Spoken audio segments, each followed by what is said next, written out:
அனைவருக்கும் வணக்கம். இன்னைக்கு வந்து நான் ஒரு சின்ன கதை வந்து என்னுடைய வாழ்க்கையில தந்த ஒரு அனுபவத்த வந்து பகிர்ந்துக்கலாம் அப்படின்னு நினைக்கிறேன். நம்ம எல்லாருமே சின்ன வயசுல வந்து இந்த நரியும், திராட்சையும் அப்படின்ற ஒரு கதை படிச்சிருப்போம். கண்டிப்பா நம்ம எல்லாருக்குமே நம்மளோட அம்மா வந்து சொல்லியிருப்பாங்க. அந்த கதை வந்து என்னோட வாழ்க்கையில சமீபத்துல ஒரு அழகான, ஒரு சின்ன சுவாரஸ்யமான ஒரு அனுபவத்த தந்தது. அததான் பகிர்ந்துக்கலான்னு இருக்கேன். அந்த கதைப்படி பார்த்தோம்னா, ஒரு நரி பசியில இருக்கும். திராட்சை தோட்டத்த பாக்கும். அந்த திராட்சைய பறிக்க முயற்சி பண்ணும். எவ்வளவோ எட்டி எட்டி பாக்கும். ஆனா அது கைக்கு எட்டாது. உடனே கொஞ்ச நேரத்துல முயற்சி பண்ணிட்டு, "ச்சீ இந்த பழம் புளிக்கும்" அப்படின்னு சொல்லிட்டு அது வந்து வெளியில வந்துரும். அதாவது சில நேரங்கள்ல நம்ம வாழ்க்கையில சில விஷயங்கள் நமக்கு கிடைக்காது. அப்போ அத வந்து இது நமக்கானது இல்ல அப்படின்ற ஒரு புரிதலோட அங்கிருந்து வந்துரணும் அப்படின்றதுக்காக நமக்கு சின்ன வயசுல இந்த கதை சொல்லியிருக்காங்க. எனக்கும் என்னோட அம்மா வந்து இந்த கதைய நெறைய தடவ சொல்லியிருக்காங்க. இதே இத வந்து நான் என்னோட பொண்ணுக்குமே நான் சொல்லுவேன். நான் சொல்லும்போது அவங்களுக்கு ஒரு 2, 2 1/4 வயசு. நல்லா ரொம்ப கதை கேட்பாங்க. கதை சொன்னா ரொம்ப அழகா கவனிச்சு கேட்பாங்க. வீட்ல இருக்க பெரியவங்களுமே இதே கதைய சொல்லுவாங்க. ஒரு நாள் ஒரு கட்டுரை படிச்சுட்டு இருந்தேன். அப்போ வந்து அந்த கட்டுரையில வந்து ஒரு விஷயம் எழுதியிருந்தாங்க. இந்த மாதிரி பொதுவாவே நம்ம எல்லாருக்குமே தெரியும். நம்ம எதிர்மறையான வார்த்தைகள வந்து ரொம்ப பயன்படுத்தக்கூடாது. எதிர்மறையான கருத்துக்கள சொல்லக்கூடாதுன்னு. ஆ அதுல வந்து ஒரு விஷயம் போட்டிருந்தாங்க. நம்மளோட ஒரு ரொம்ப ஒரு பிரபலமான ஒரு பாடல் இருக்கு. இந்த மாதிரி "குறை ஒன்றும் இல்லை மறைமூர்த்தி கண்ணா" அப்படின்னு. அதுல கூட அந்த குறைங்கிற வார்த்தை வந்து பயன்படுத்தாம, "எல்லாம் நிறைதான் மறைமூர்த்தி கண்ணா" அப்படின்னு பயன்படுத்தியிருந்தா இன்னும் நல்லா இருந்திருக்கும் அப்படின்ற மாதிரி ஒரு எழுத்தாளர் எழுதியிருந்தாங்க. அப்போ நான் அந்த கதைய வந்து அன்னைக்கு என்னோட பொண்ணுக்கு சொல்லிட்டு இருந்தேன். அந்த நரியும் திராட்சையும். ஏன்னா அவங்க தினமுமே இந்த கதைய கேட்பாங்க. அப்போ நான் அந்த கதையோட அந்த விஷயத்த பொருத்தி பார்க்கும்போது அது ஒரு விதமான கருத்த சொல்லுது. அதாவது உனக்கு ஒரு விஷயம் கிடைக்கலன்னா, நீ பரவால்ல நமக்கானது இல்லன்னு போயிரு அப்படின்னு.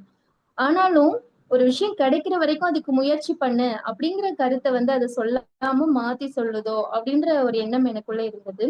சரி இவங்களுக்கு கதைய வந்து வேற மாதிரி சொல்லி பார்க்கலாம் அப்படின்ட்டு, என்னோட பொண்ணு வந்து அந்த காக்கா கதை கேட்பாங்க. காக்கா வந்து பானைக்குள்ள கல்லு போட்டு தண்ணி குடிக்கிற கதைய வந்து ரொம்ப விரும்பி கேட்பாங்க. சரி அந்த பானையிலேயே இத கொண்டு போலாம் அப்படின்னு திராட்சையை பறிக்க நரி போச்சு. நரிக்கு எட்டல. உடனே அந்த தோட்டத்துக்குள்ள போய் நெறைய மரக்கட்டைகள்லாம் பொறுக்கிட்டு வந்து, அதெல்லாம் அடுக்கி அது மேல ஏறி திராட்சைய பறிச்சு சந்தோஷமா சாப்பிட்டுருச்சு. அப்படின்னு நான் கதைய சொன்னதும், அவங்களுக்கு ரொம்ப புதுமையா இருந்தது. ஆர்வமா கவனிச்சாங்க. இது சாப்பாடு ஊட்டும்போது நான் சொல்லிட்டு இருந்தேன்.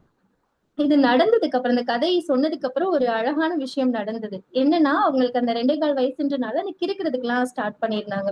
நாங்க அந்த கிரையான்ஸ் இதெல்லாம் அவங்களுக்கு குடுப்போம். எங்கேயாவது சுவத்துல, தரையிலலாம் கிறுக்குவாங்க.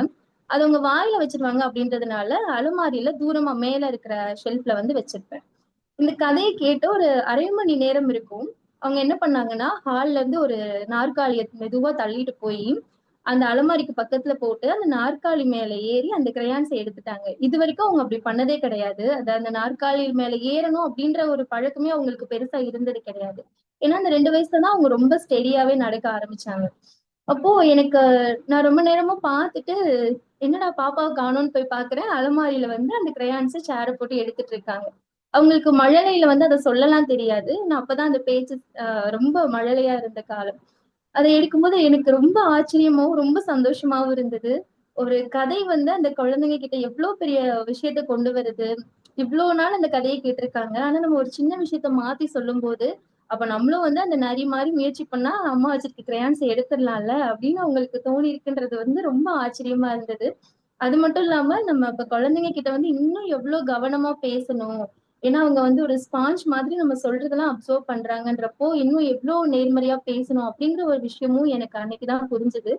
அதுலருந்து வந்து இந்த மாதிரி ஏதாவது கதைகள்னா கூட அதுல நேர்மறையான முடிவுகள கொண்டு வந்துற மாதிரி தான் குழந்தைங்களுக்கு சொல்லணும். நேர்மறையா தான் பேசணும் அப்படிங்கிற ஒரு விஷயத்த வந்து ரொம்ப அதிகமா நான் கத்துக்கிட்ட நாள் வந்து அன்னைக்கு தான். இந்த அனுபவத்த வந்து இன்னைக்கு உங்களோட பகிர்ந்துக்கிட்டதுல ரொம்ப மகிழ்ச்சி. நன்றி.